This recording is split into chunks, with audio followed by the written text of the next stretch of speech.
देश में देश का मीडिया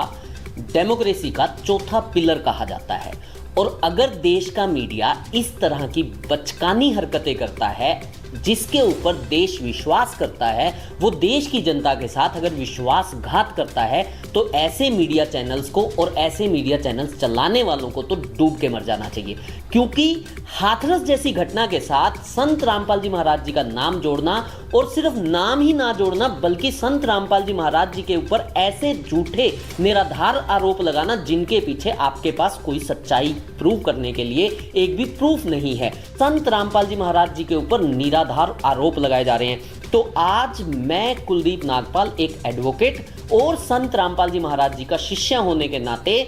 मैं सभी मीडिया चैनल्स को ये बात कह देना चाहता हूं कि या तो आप पब्लिकली संत रामपाल जी महाराज जी से माफ़ी मांगिए और अपनी ही खबरों का खुद खंडन कीजिए, या फिर आप तैयार हो जाइए एक मानहानि के केस के लिए जो मैं आपके ऊपर करूंगा। क्योंकि आपने संत रामपाल जी महाराज जी की छवि को धूमिल ही नहीं किया है, बल्कि संत रामपाल जी महाराज जी के करोड़ों शिष्य जो कि आज देश और विदेश में अलग अलग पदों पे और अलग अलग जगहों पे अपनी सेवाएं दे रहे हैं, उनकी धार्मिक भावनाओं को भी आहत किया है। और मैं इन्हीं दोनों सेक्शंस के अकॉर्डिंग आपके ऊपर केस फाइल करूंगा, या फिर आप संत रामपाल जी महाराज जी से